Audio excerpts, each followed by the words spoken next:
All right, everybody, we are here with Kristaps. Kristaps, how are you doing today, brother? I'm great, thank you.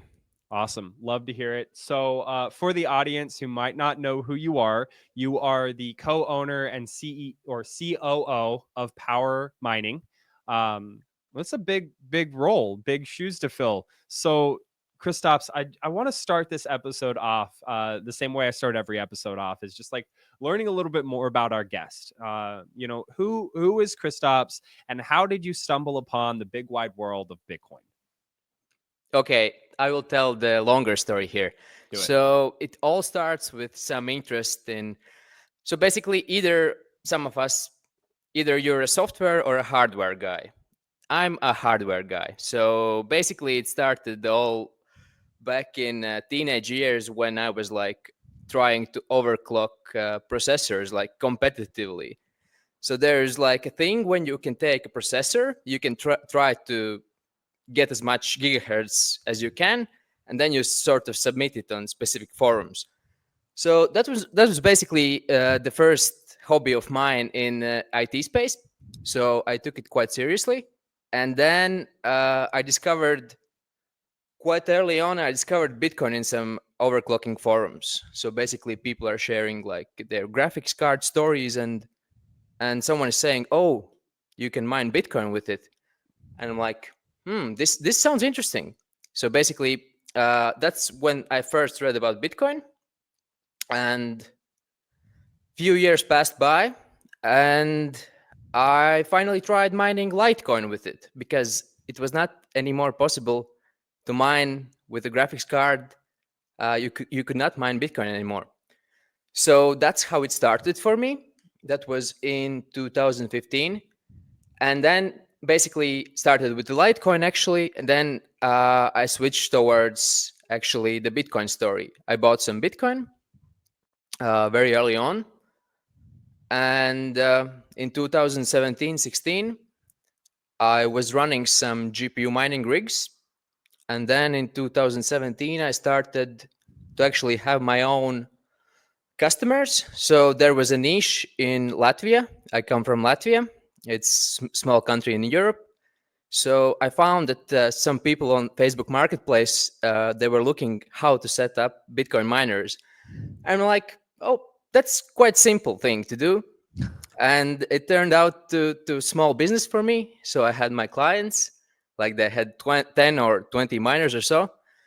And I was helping them setting them up. That was early 2017 before the bull run. Actually, it was mostly S9s and so. And at late 2017 I saw, okay, there's quite a lot of interest of this. S9 was pretty hot, like people were buying them, and they're like, oh, I don't care about electricity price, I just need to plug them in. So, and that's actually when the power mining was started.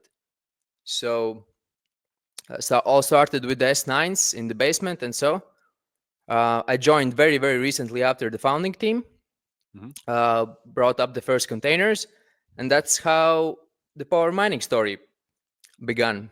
And that's sort of the journey. Yeah, well, okay, so I want to take this back to something because you started a business helping people get into Bitcoin mining at home, because it's easy. What was the thought process behind some of these people and maybe even yourself? Because from my experience, you're like, oh, I want to get into Bitcoin mining, so you go buy a miner. That's the obvious first step. You plug this miner in home, you make sure that you've got the right power supply, all that stuff, and then two things happen: it gets loud and it gets hot. And these are two things that nobody tells you about. You start Bitcoin mining and they're like, oh, it's all number go up. You're going to be mining Bitcoin. You're going to be printing money. It's going to be great. You plug this thing in and it starts making a lot of noise. It starts heating your house up. It becomes uncomfortable. So tell us a little bit about that. What has the experience been? Like, what have you done? And how were some people reacting to that? I think what actually happened with all of my small customers is like, oh, we have this S9. I read it makes good money, and then I created some custom ducts or so to get the heat out of the house. And then for some it was like sort of a bunker or something. Then I drilled a hole in the wall, so it was exhaust for the exhaust fans or so. And then I think at one place, it was also early days for mining at me. So some cable burned down, so it was no one calculated enough power for these machines. So yeah, it's been so what you think and what it is. If you're not a Bitcoin miner, it's a tricky thing. Yeah. Yeah, so I call this the wife acceptance factor, the partner acceptance factor. I call it the WAF, and I don't know if I came up with this, but that's what I call it. Uh, like for me as a Bitcoin miner, I plug in a Bitcoin miner. I'm mining Bitcoin. It can make as much noise as I want. I've got headphones. I've got windows. I can duct the heat out. Not a big deal. However, for my partner, for my wife, living in that environment is not conducive to a healthy marriage. So I had to immediately find a way to get rid of the miner in a like put it in a place where she can't see it, she can't hear it, and she can't feel the immense heat coming off of it. And so like that took me down this journey of figuring out how to duct it into my house and use it as a heater but keep the sound to the sound level to a minimum, and making sure it only comes on when the heat is needed and not like when it's not needed. So I kind of traveled down that side of things and the heat reuse side of things for mining. Have you had a similar journey, or is it more of just like balls to the wall, just get as much hash rate as you can in your house and go from there? Well, somehow personally, I have never went too crazy with the hash rate, but the story of power mining containers actually starts from there. So one of the co-founders, Yanis, he had a basement, and in the basement he had too many S9s, and his wife was complaining that basically she made all kinds of like these jelly cans and so, and they started to go bad because it was too hot in this basement. So that's how the power mining first container was born, because there was not enough space in the basement. And then the first container was made, and it was container, there's more space than 10 or 20 S9s. So the hosting idea came in, Mhm. which basically turned into hosting at that point. So you guys are running, you're building containers, you're selling hardware, and you're also selling hosting services. Is that what I'm gathering here? We used to do hosting, but we did it for quite short time. Uh-huh. The S9s were very profitable for some time, and people did not care, and we did not care about the electricity cost.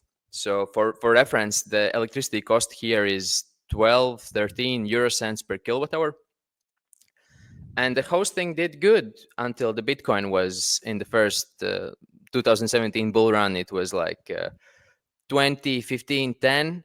And when the Bitcoin went down like 8,000, I think everyone had to shut down the S9s at our place. But that's how the hosting ended. So for now, power mining is doing containers, container manufacturing, PDU manufacturing.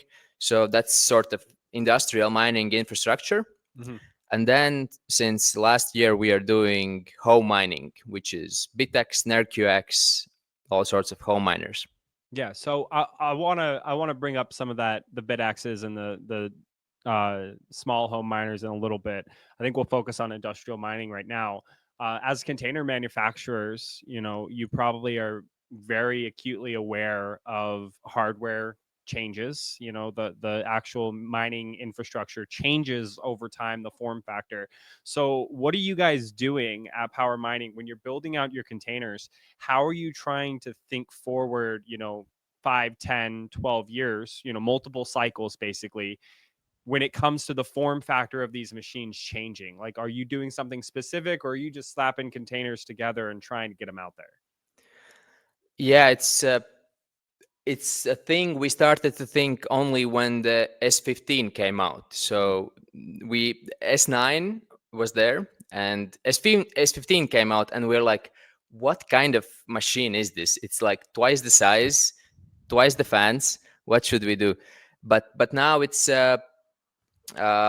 very hard question, and the short answer is we are thinking ahead. I would not call it 12 years ahead, Okay. because no one has any idea what happens in mining in next year, Good point. especially not 12 years. So we are trying to put some reserve and make our PDUs flexible, so you can actually, if needed, interchange some sockets or things.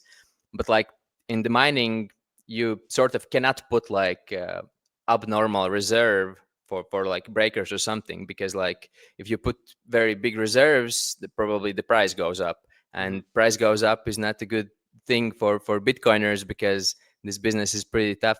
But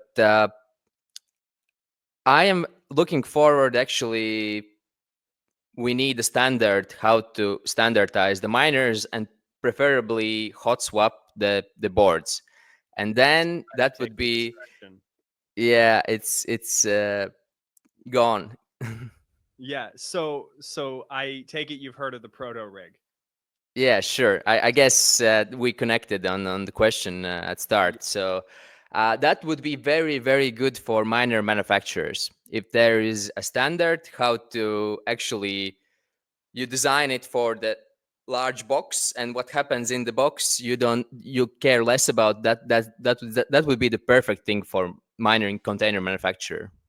Yeah, no, I completely agree, because right now you get an Antminer box, or a What's Miner box, and the actual miners are changing, like the way that the PSUs attached to the miners are changing, how they're cooled is changing, everything's changing every couple of years. Whereas like the idea with this proto rig is like the box is the same, the power supply is the same, the innards of the box can be hot swappable, interchangeable. You can change out the hash boards, you can change these things out, and it makes it a lot easier. Also, the fact that it's like this standardized form factor where it's all one big square instead of having weird pockets, like you've got your PSU on the side and there's a pocket at the top and at the bottom where you have to seal that up from a container standpoint so that your hot aisle and your cold aisle are separated.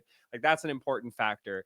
And so are you starting to think about designing containers specifically for like proto rigs, or are you kind of just like waiting for that to like evolve a little bit? So I would split it in two parts. So one is the marketing side, which we want to do as soon as possible, basically to tell that this is container made for your miners. And then there is actually the market fit. Actually, when they will come out and there will be a need, we will definitely do that. Yeah. Yeah. So I'd like to ask, power mining is this piece of a puzzle, and that puzzle is the global mining infrastructure, hardware development, all this stuff. It's this big, huge global picture. You are like one cog in a giant wheel that is like progressing this mining forward. Um, in order to like separate yourself from all of the other hardware manufacturers, all of the other container distributors, like you have to be doing something that sets you apart, that like you know builds your brand versus other brands. So what are you guys doing at Power Mining that sets you apart from your competition? What it differentiates you from everyone else? I guess if you take not only the containers but the Bitaxe is an open home miner, so we try to go the extra mile. Uh, Basically, we have some things for the containers that no one else does. But besides from that, I would say container business is actually a bit simpler. There's container business in America and there's container business in Europe. Uh, Unfortunately, we are not that strong in USA, but we know everything about European electrical connections. We know them so deep throughout these years that we know that if we have a lead or someone who wants to mine in a certain country, we know everything that they need from A to Z. I guess that's what sets apart us from any other company that would show up from nowhere. Mhm. That's one, and second is actually that we build around PDUs. And why is it so important? It's basically electricity. There's just three things in mining container. it's basically electricity, cooling, and network. It's hard to screw it up. It's basically, for mining, any decent switch and any decent wires will work.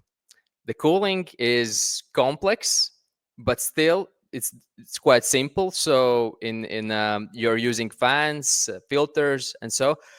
But the electricity is something that is, if you screw it up, you're it's so bad for you, for the customer, for everyone. So we are approaching the electricity very, very like on it needs to be the highest level.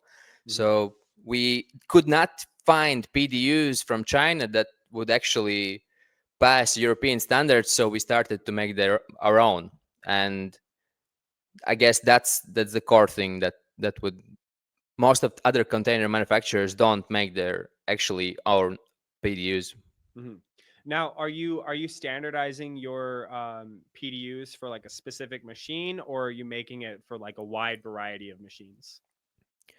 We're trying to standardize as much as we can, but like, so we have for air cooled machines, for hydros, and so, and luckily, sometimes even like watts miners or um, ant miners, they will be like interchangeable, sort of using the same plugs and same ish power. Okay. Um, so that's that's all well and good. Like that's a huge portion of your business, containers, distributing hash rate. Like that's awesome. Um, where I come into things, like I specifically am a home miner. Like I have no desire ever to get into industrial mining. I will never set up an industrial mine because it's just like, from what I've seen, it is not only the hardest, most competitive job to get into, it is also the most cutthroat. You know, like you'll be doing great for 1 year, and the next year you're just absolutely decimated, and the drawbacks are not as good as the updraft, if you know what I'm saying. So that's where I see it from my perspective. So what do I do? Mine Bitcoin at home. I want to be part of the global mining uh, system. I want to help decentralize hash rate. I want to, stack some Bitcoin in a sovereign way, all that good stuff. So I'm trying to figure out how to integrate Bitcoin mining into my home, in my service, trying to, mine with Bitaxes, all that good stuff. So for you specifically, what you're doing at Power Mining, can you kind of just explain where you come at from the home mining perspective? I know that you guys are big on the containers and the industrial, but you also care about the home miners. So what does that system look like for you? Yeah, so let me tell the story how we started the Bitex. Um, so it was roughly 1 year ago, actually a bit less, when I heard actually about the Bitex for the first time. It was the Baltic Honey Badger, a conference that happens in Riga, and Scott was one of the speakers. And I heard about the Bitex, and I'm like, oh, it's a cool toy. You can mine Bitcoin at home. And then a couple months pass by, and I see a tweet from one of the distributors, and they're like, "Oh, we have distributed 3,000 bitexes so far," and I'm like, 3,000? That sounds a lot, actually. I thought it's a smaller number.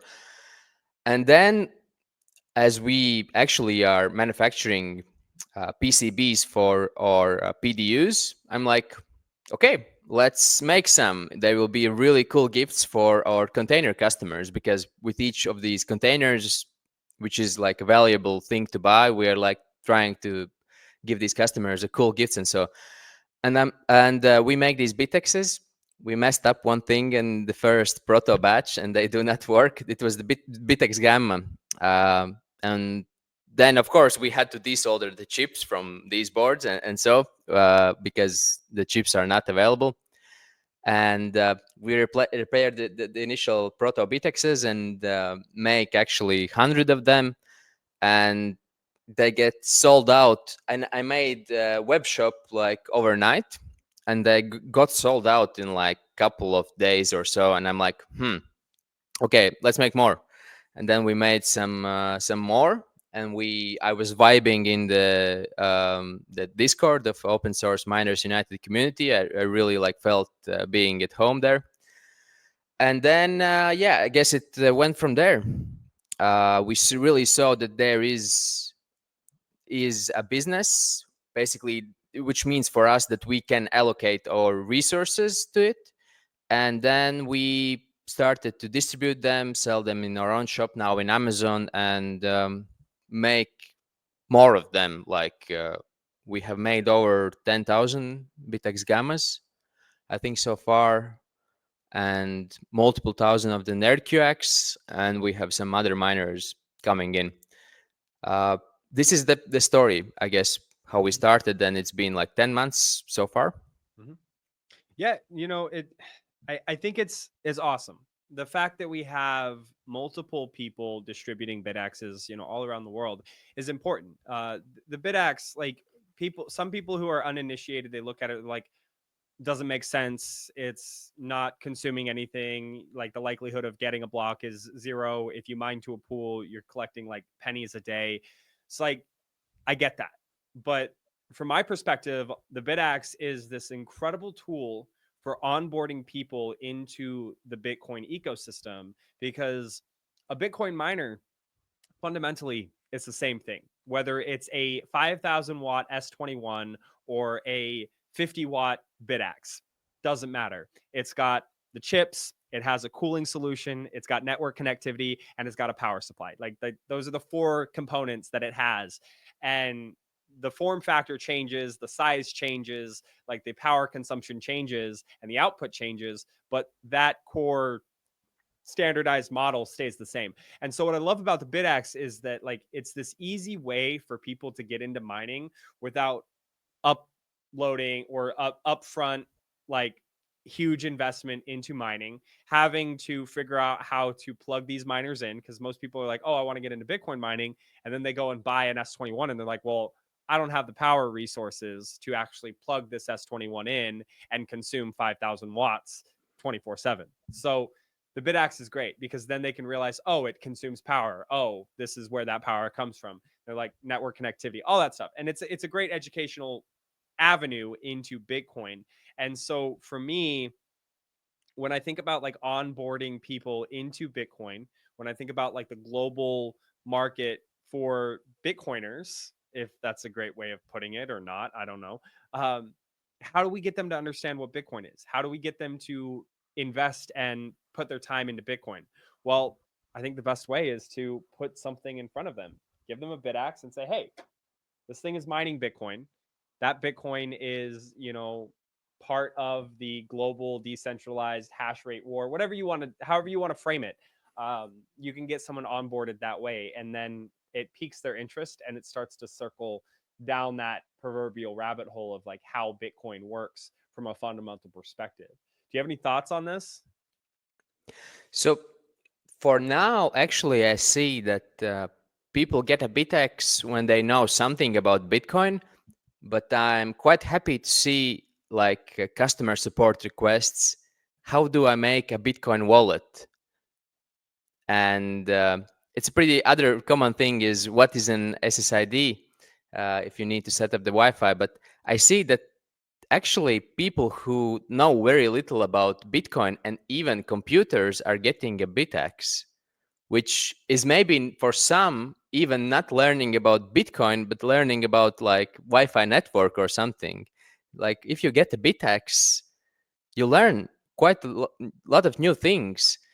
You learn how to set up a device in your network. You learn how to set up a Bitcoin wallet. You learn how to put in that Bitcoin wallet and set up the Bitaxe, and then you can see and touch actually how the Bitcoin miner is working. And I know, for example, my colleague Yanis, he has some pointed to his kids' wallets, and they get some Sats daily from the Brains pool. And then these kids are actually first or second grade. They are trading the Sats through Wallet of Satoshi in the school. So it's like basically they develop their own e-currency, which is Lightning Network in school. So it's super cool. There are so many actually things you can get out of this device, that sometimes it's of course just surprises me, how much joy sometimes they can bring to someone who knows very little about Bitcoin. I completely agree, man. I think it's so important to be able to educate people and show them how to use it instead of saying like this is how you use it. No, like show them, teach them and give them something that they can use as that test bed to build these blocks of education. One block stacks on top of another block, blockchain of education. uh, that's important. And like the Bitaxe is great for kids, especially because they can see how it works, they can tear it apart, they can take it down to the circuit board and then build it back up. And if they really wanted to, I mean, you can actually go out and build these yourself. So it's this perfect test bed for people who are, intuitive, people who are in like constantly thinking about how things work and they've got an engineering mindset. So I think that's great. When it comes to the power mining side of things, the global distribution of these miners, are you guys manufacturing them in house or do you outsource manufacturing?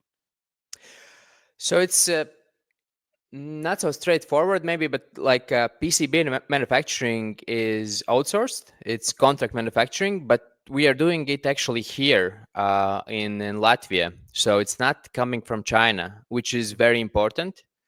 Which means that basically it's made using local resources, so we can also be a bit more independent, and we can really get things out very rapidly. So I think that we are trying to be the first, which brings out the new miner, and so. But otherwise, I think we benefited a lot as we had the container team.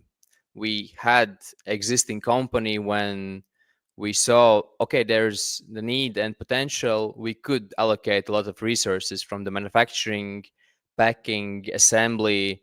So the boards we did do not make in house because we don't have like possibility to make them in such high quality as Right. we want. We could maybe get one or two PCB assembly machines, pick and place machines, but I guess our ambition is way higher than that. Mhm. And then what we are actually nailing in the manufacturing is it's quite a lot of engineering how to get the chip from these hash boards. So it's you need to be very careful when removing these chips from Bitmain hashboards and then cleaning them, and so it's basically quite extensive knowledge we learned the hard way by breaking a lot of chips. That's how you do it. Uh, yeah, and then so that's about it.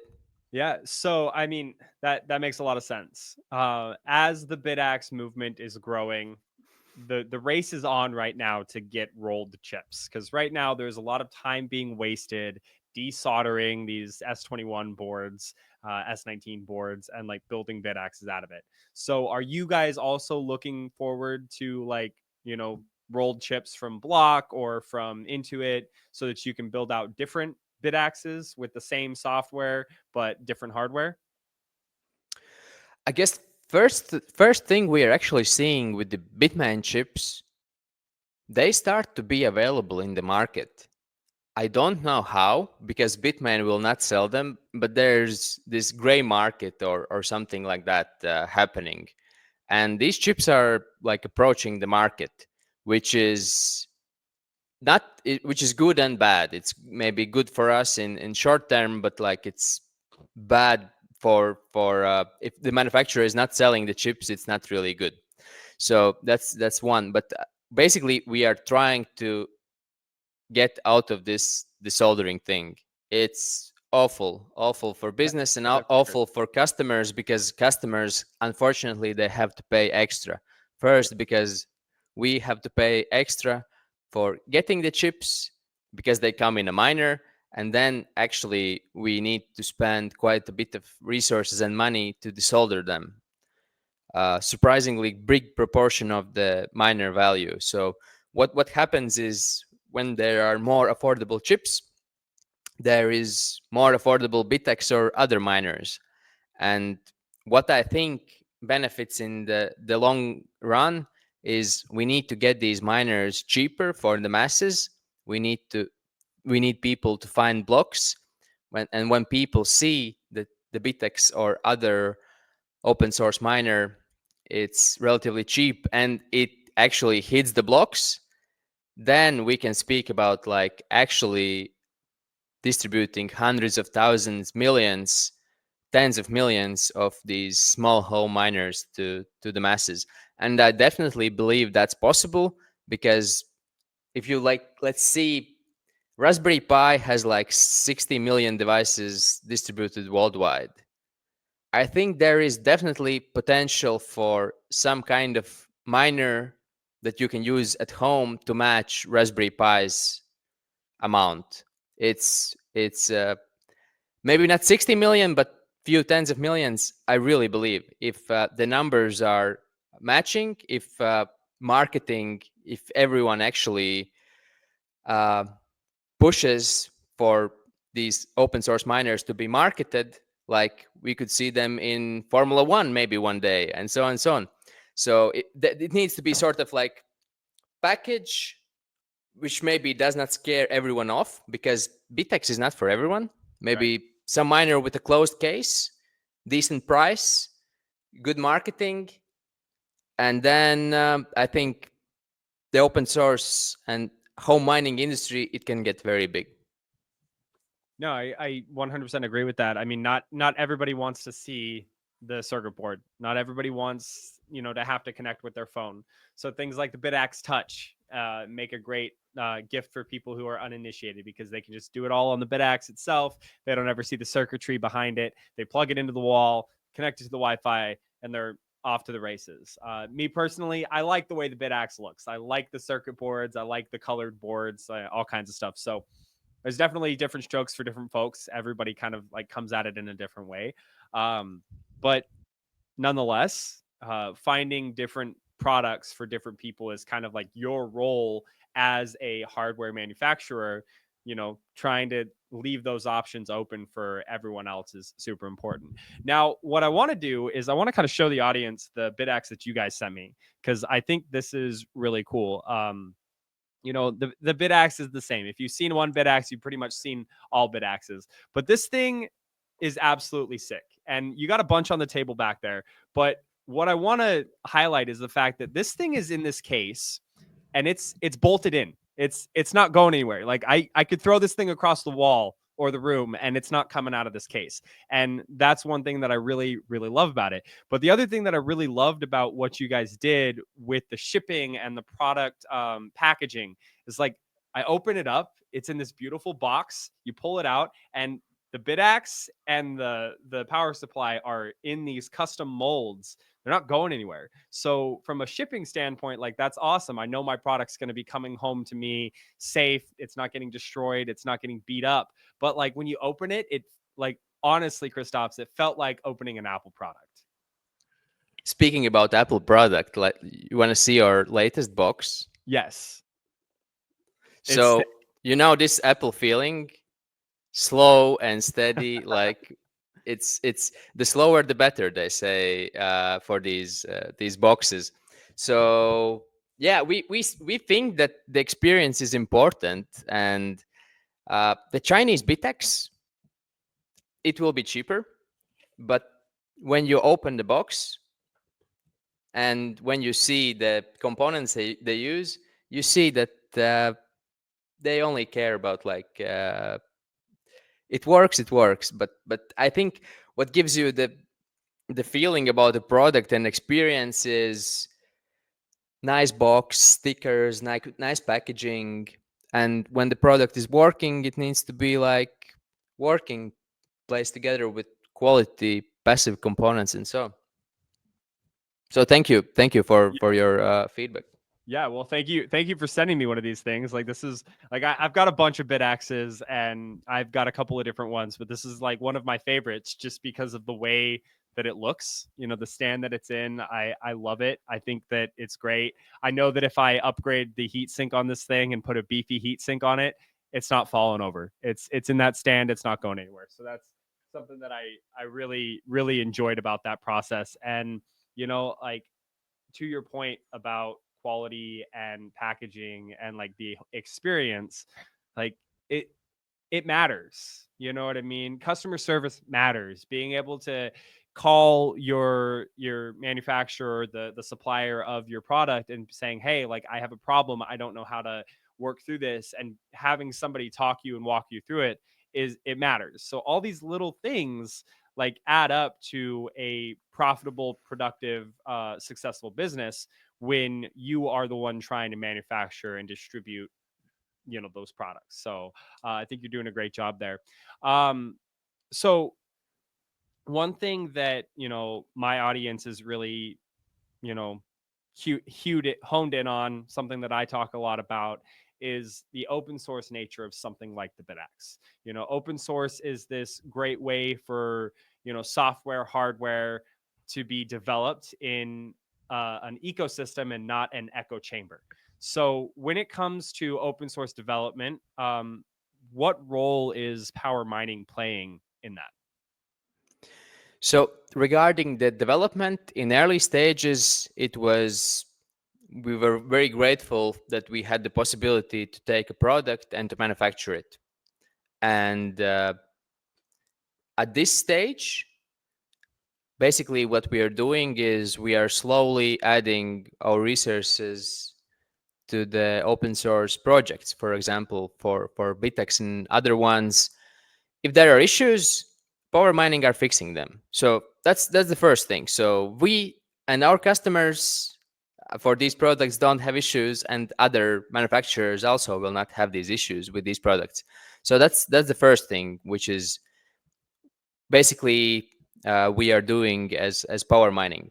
Second is there are uh, some interesting minor developments happening with power mining, and at some point there will be a new miner design which will be made and open sourced by power mining. So that's that's another thing. And what's happening now, actually we are growing our engineering team and we are allocating some spare resources. So sometimes it's like reality is for electronics engineer which draws circuit boards, it's very hard actually to utilize such person's time 100% every day. So basically our idea is, and what we started to do is to contribute on these open source miner designs just to help the community in the spare time.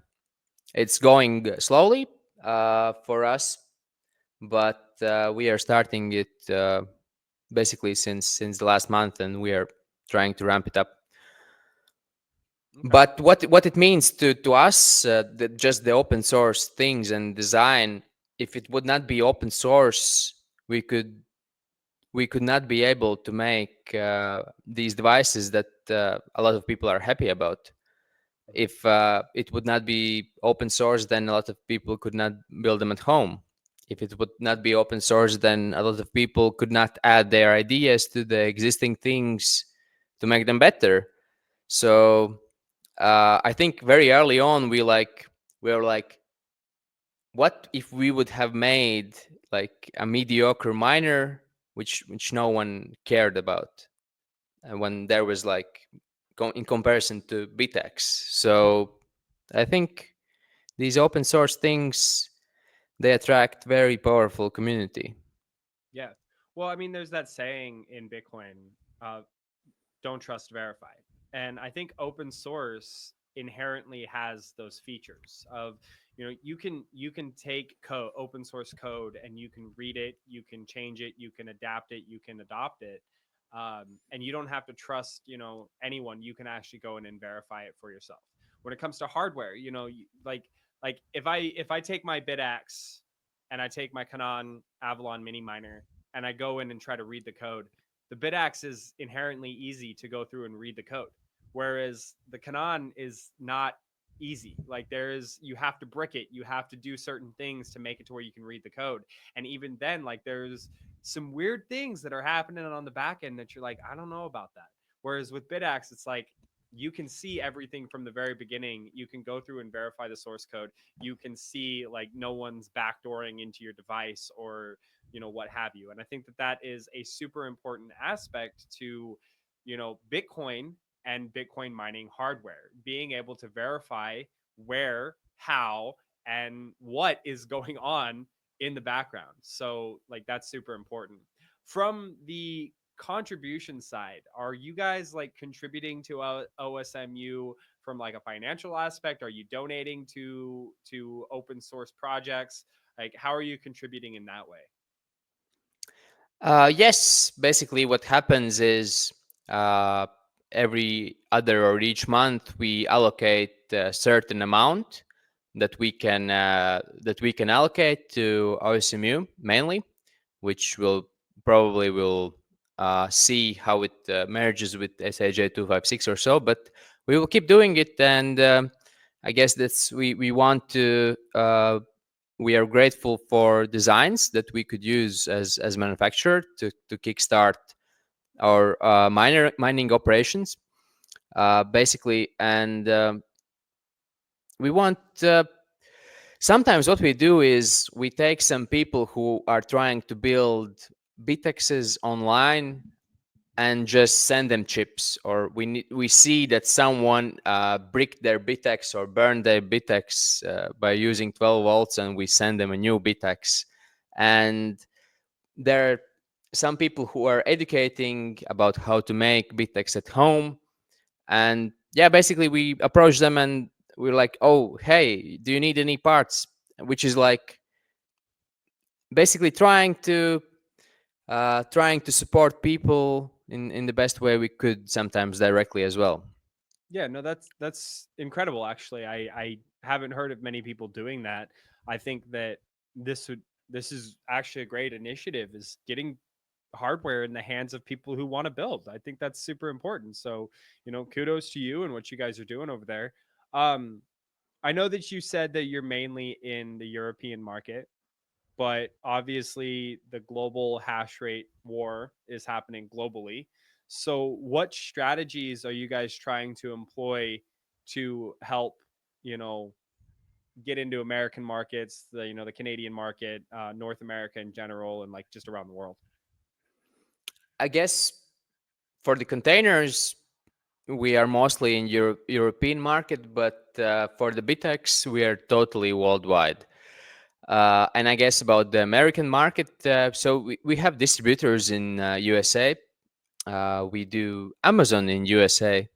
Basically, you can be manufacturer anywhere and still do it in USA. And and then what really works good for us is partnerships with different content creators. And when you partner with the content creator in a certain region, the audience from that region is likely to get a Bitex from from their favorite content creator. So, uh, but we actually see that people from Japan, Australia, and a lot of different like interesting places, they want to get a Bitex, but it's not so easy for them because not everyone ships there. So power mining is basically shipping anywhere where it's legally possible. But yeah, regarding the, let's go on. All right, we'll cut out that weird spot. Don't worry about it. So we're gonna change the topic a little bit. I want to hear your thoughts on heat reuse. Sure. So, so this intersection of Bitcoin mining, heat reuse, and decentralization of mining hash rate. I just kind of want to hear your thoughts, and we'll kind of open the conversation up to that a little bit. Yeah, well, the heat reuse, we have very interesting project where actually in Finland our infrastructure and our containers will help 16,000 people to heat up their homes. So basically, 3.2 megawatts of power will help one municipality to heat up their homes by using like hydro miners, and the municipality will use heat pumps, then to heat up the water temperature from 50 degrees to the required, and then distribute that heat. This is super interesting for us. It's something new, but we see actually some companies already doing it. And what it does for the miners can get few cents per kilowatt hour back. It's probably, if you distribute through the whole year, it's 1 to 2 cents per kilowatt hour you can get back from selling to municipality. Of course, depends of if the municipality is willing to work with you, but it means quite a lot for the miners to cut electricity price 1 cent per kilowatt hour. It's amazing if it's possible. And second is, for the municipality, not everywhere it's possible to get some reliable source of heating. So basically, what miners can provide is this reliable source of heating.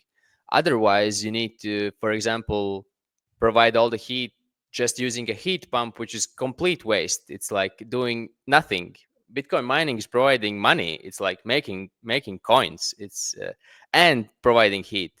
Mhm. It's like million times better. It's so like every time I look in the news and I want to hear about heat reuse, Finland comes up. You have these really cold temperatures like 99% of the year. Like it's never warm there. It's constantly cold. They're constantly trying to heat their house with, heating oil or burning wood. And these are like very carcinogenic. They don't provide super efficient means of doing it. And then you overlay Bitcoin mining on top of that, and it suddenly blows all other heat sources out of the water because of that fact that it's making money. Bitcoin miners are not only creating Bitcoin, but they're also securing the network, which is super important. And the way I see this is like, are you familiar with Bob Burnett? No. Okay, so Bob Burnett has this great story about rabbit class miners, horse class miners, and elephant class miners. I highly recommend you go listen to it.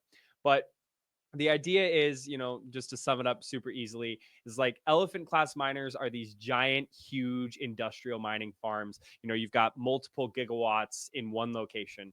They're very centralized. It's very easy to shut them down if a government decided they didn't want it. All that stuff. An elephant is like super easy to dispose of, whereas like a horse class miner is like, the 1 to 20 megawatt size. They're smaller operations. They're geographically distributed throughout the world. A mining operator might have 15 to 20 of these 1 to 20 megawatt operations. And what this does is, from a security standpoint, it allows you to run, operate, and produce Bitcoin and secure Bitcoin in a way that has less outside risk versus like a large industrial miner. And so what I think is important about these heat reuse applications in Finland, in northern Canada, in Alaska, in other cold parts of the world is that like you've got 3.5 megawatts heating a municipality. This is like much needed infrastructure where the government's not going to shut that down because it's providing a valuable resource to the community. And so like I love this idea because it secures Bitcoin in a way that is almost like, I don't want to say completely foolproof, completely like safe, but it's pretty safe when you think about like governments coming in and like taking over and shutting things down. Do you have any thoughts on that? Yeah, well, actually, I heard this somewhere, but when we were discussing these sites where heat reuse is happening, and someone told that basically this is strategic object for the government, which means like these are like first Bitcoin mining farms in the world, which are like strategic objects for these governments, which sounds super crazy. And I think when if you compare normal mining farm, Bitcoin mining farm, it takes electricity and mines Bitcoin, provides Bitcoin. And then people are confused. Oh, it's not green, etc., etc. But theoretically, you can compare it to electric car. Like whatever electricity you feed, the same will happen. But with these heat reuse and grid balancing things, you see immediately you see the good thing coming out. It's like it's good marketing for Bitcoin. Hmm. I think it the more these mining farms we see, the better it will be for Bitcoin and Bitcoin mining. Yeah, I completely agree. I mean, decentralization is probably one of the biggest things that people are talking about right now. And, whether that's a form of hash rate heating, whether it's a Bitaxe, an industrial form, doesn't really matter at the end of the day, but there are more secure ways to distribute and there are less secure ways to distribute. And either way, we need to distribute the decentralization of hash rate, of manufacturing, of your Bitcoin, all that stuff. So it's very important. As we start to wrap up, we come to a close. There's a couple things I want to ask you. And the first is, from your standpoint as a hardware manufacturer, you kind of got your finger on the pulse of, people who are buying Bitcoin mining infrastructure, who are setting up farms, whether they're home mining or industrial mining.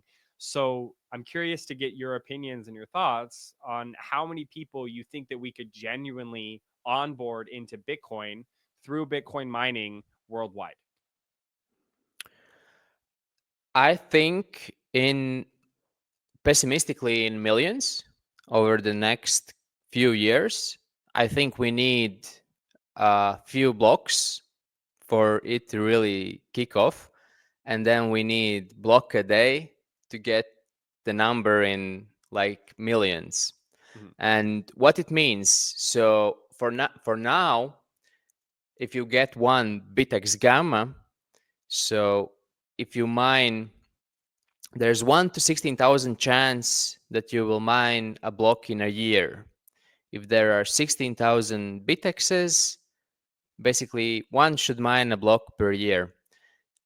I think recently, and it was a couple months ago, but one block was found with Supra.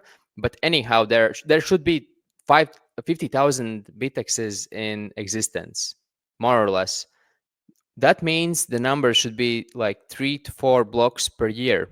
But plus, there are NerQXs and other home solo miners, which could probably be that we should be approaching, well, like 1 block amount month pretty soon. Yeah, and then we scale it 30 times, which is not so impossible. And then it will be 1 block a day, which will be super crazy. I think if we reach really that there's a Bitcoin block found per day by solo home miners, and then we are pretty close to adoption. And I think really multi-millions with these lucky circumstances, Bitcoin going high, blocks getting found, and hardware getting cheaper. So Bitex and other miners, home miners, they will get cheaper when the chips will be available to the manufacturers. And I think all these things together, and one more thing actually, is that there should be bigger manufacturers coming in. I'm not saying maybe Samsung making a Bitex, but if the business will expand, bigger players will jump in, which will mean better service and better products for clients overall. So I'm very optimistic about a lot of blocks getting found and a lot of Bitexes being distributed. Yeah, just it just takes time. It takes people seeing what a BitX can do, seeing those blocks coming in every day or once a month or every couple months, and they're like, "Oh man, like I have an opportunity to win a block," so they kind of onboard themselves. I definitely see that happening. Last question, and I ask everyone who comes on the show this question, so you're no different, but I want to hear your genuine opinions and thoughts on what Bitcoin means to you. I guess Bitcoin means freedom, which is probably what 90% says. So for me personally, Bitcoin helped me to, uh, I would not say come out of the poverty, but Bitcoin helped me to, over the years, to understand what savings mean. And when you save in wise manner, then the savings can become very good to you. So it was not, for example, initially when I got in Bitcoin, it was not something I could allocate like very huge amounts to, but Hmm. even like small things, money wise, I put in Bitcoin like 10 or 9 years ago. I can I can feel it, and I think for a lot of people it's a similar way that myself I'm thinking that Bitcoin is a good way how to. A lot of people are pushing index funds as like first way how to invest or uh, how to invest your money, but I think the only logical way is you should get Bitcoin. First of all, it's like only currency that is always with you. The banks or no one else can take you if you get the correct wallets and correct ways how to distribute. You can even go through wars and so with it. And yeah, I think personally, me, it has been the store of value, Hmm. and it has been all actually my career. So it has. I didn't think about it, but actually, Bitcoin has created my like professional career, Hmm. which is hardware manufacturing in the Bitcoin space, which is like two things I love, and Bitcoin has allowed me to actually find and combine these things. Yeah, this is something that a lot of people kind of touch on is this idea that like not only has Bitcoin allowed you to save your time in a form of money that can't be debased, can't be stolen, but it's also allowed you to spend time on something that you love, and you can like produce more Bitcoin with that. So you're not just buying Bitcoin, you're actually like producing Bitcoins through the goods and services that you provide to the market. So this is something that is like not a lot of people understand, that when you get into Bitcoin, all of a sudden you have a different perspective on life and on the world, and your time horizon shifts. And all of a sudden now you're starting to think about like what products and services you can provide to the marketplace, and then collect Bitcoin to increase your stack even further. So I absolutely love that answer. Kristaps, before I let you go, just tell the audience where they can find you, and then we'll end with a last piece of advice for the audience. Mhm. So for the retail products, it's shop.powermining.io. And for the industrial products, we have powermining.io. You can find me on Twitter. And I guess we are going to a lot of conferences this year. So maybe Hong Kong after 2 weeks or so, or it's like 13 days or so. Should we go with the advice? Yeah, last piece of advice, just whatever you want the audience to know. I think you should gift your relative a Bitaxe next Christmas. I think the Bitaxe will be a really cool gift this and other Christmas seasons.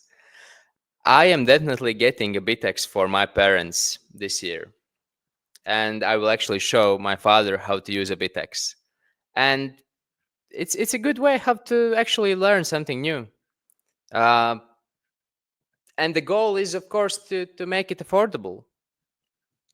Yeah, absolutely. I got my father-in-law a Bitaxe last Christmas, and now he's got two S19J Pros running in his shed. So it evolves. You know, you start with a Bitaxe, you end up with like large industrial miners. So it just, you know, it's an evolution process, and it's addictive too. So definitely recommend, if you guys want to get yourself a Bitaxe, definitely check out powermining.io.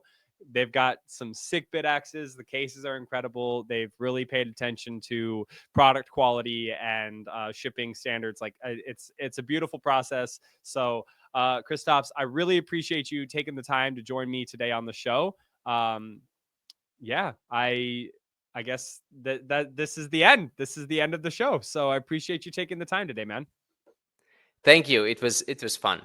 Actually, it was fun discussing because not every day you discuss so much about mining. Yeah, it's hard. Most people don't want to have these conversations. Most people just goes in one ear and out the other, and they're like, ah, da da da da. So, all right, guys. Well, we will see you on the next episode of the Build a Mine podcast. Thank you so much. Thank you.